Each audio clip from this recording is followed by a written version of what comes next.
High, good evening everyone, welcome back to my channel. আজকে একটা খুব ছোট্ট ভিডিও হবে। এই ভিডিওটা দেখে প্লিজ তোমরা কেউ হেসো না।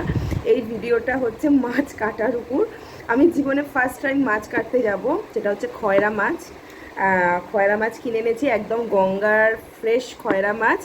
তো চলো ভিডিওটা শুরু করি। আজকে একদম ইভিনিং ওয়াকে যাওয়ার সময় একদম খয়রা মাছ পেয়েছি, সেই খয়রা মাছ কিনে এনেছি। তো চলো দেখতে থাকো। তো বন্ধুরা, প্রথমেই আমি মাছগুলোকে তোমাদের দেখাই। দেখো এক একটা মাছ কি বড় বড় সাইজের মাছ। এরকম এক একটা সাইজের মাছ কিনে এনেছি। এটা 30 টাকা শ করেছিল। আর একটু কমে হতে পারতো, তাও 30 টাকা দিয়েই কিনতে হলো, কিছু করার নেই। এই 4 পিস আছে, এটাকে এখন কাটা হবে। প্রথমে একটা মাছকে আমি নিয়ে প্রথমে আঁশগুলোকে ভালো করে ছাড়িয়ে নিচ্ছি। বাবা, দেখেছো মাছটা একেবারে খুন করে দিলাম। তো ওই মাছগুলোকে এখন আমাকে কাটতে হবে।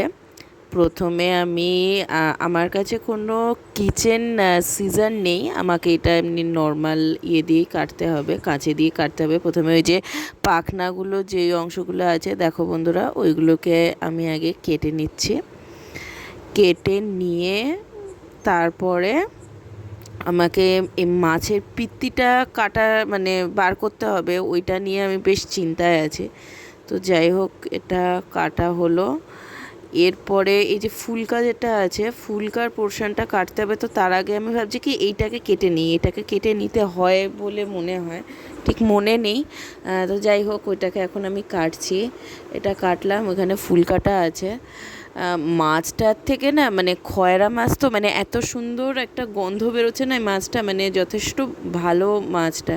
মাথাটা কাটে কিনা জানি না, যাই হোক এবারে এই পোর্শনটা আমি এই ফার্স্ট কাট লাগাচ্ছি। ভীষণ ভয় লাগছে আমার এই টাইমটাতে, মানে ভীষণই ভয় লাগছে। বাবা গো, কাটাটা হোক, কত রক্ত বেরোচ্ছে, বাপরে বাপ। এই যে খুলে ফেলেছি, এবারে এটা খুলে নিলাম, ফুলকাটা বার করে নিলাম। এই যে ফুলকাটা, এইবার যেটা করব সেটা হচ্ছে আমাকে পিত্তিটা বার করতে হবে।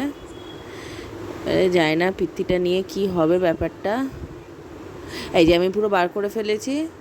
তোমরা বন্ধুরা দেখতে পাচ্ছ হয়তো, পিত্তির থলিটা দেখতে পাচ্ছ কিনা জানি না, আমি দেখতে পাচ্ছি। ক্যামেরাতে তোমরা কতটা দেখতে পাচ্ছ বুঝতে পারছি না। পিত্তির থলিটা কিন্তু গালেনি, মানে একদম ইনট্যাক্ট বের করে আনতে পেরেছি। এই হচ্ছে ব্যাপার, এটা বেশ ভালোই লাগলো। এবারে ভেতরকার যা যা নোংরা নাংড়ি আছে সব বার করে নেব। বার করে নিয়ে এটাকে এখন রেখে দেবো জল দিয়ে ধুয়ে। যাই হোক, একটা প্রথম জীবনে ফার্স্ট টাইম একটা করলাম, একটা বড় কাজ, পিত্তিটা না গুলিয়েই করলাম। সেরকম আরেকটা মাছ নিয়ে নিলাম, এই সেকেন্ড মাছটা নিয়ে নিলাম। তো এখানে লেজের এই পোর্শনটা কেটে দিলাম, এই পোর্শনটা কাটতে হয়, প্রথম মাছটায় কাটতে পারিনি। তো এটা কেটে দিলাম, কেটে দিয়ে ওই একই প্রসেসে আর কি সমস্তটা করে দিচ্ছি। মানে ওই ইয়েগুলো, পাখনাগুলো কেটে এখন আমি এখান থেকে এটা বার করব, পিত্তিটা বার করব।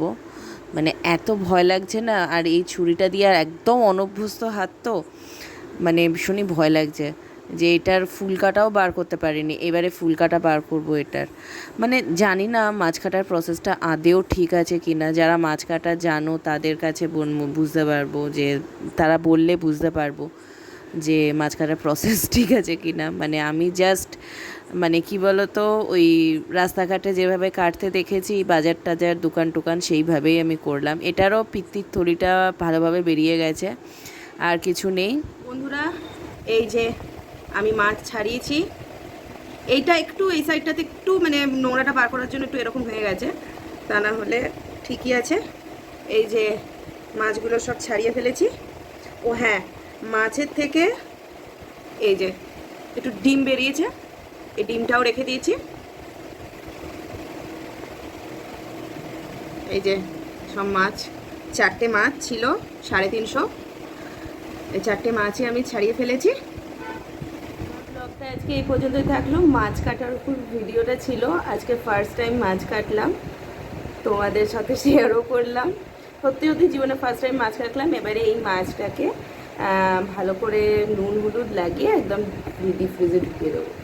তো চলো, আশা করবো ব্লগটা ভালো লাগবে। আর যদি মনে হয় পাগলামো, তাতেও দেখো, তাতেও আমার ব্লগটা দেখো। এটা লাইক কমেন্ট করে দিও। আজকের মতন আসি, টাটা।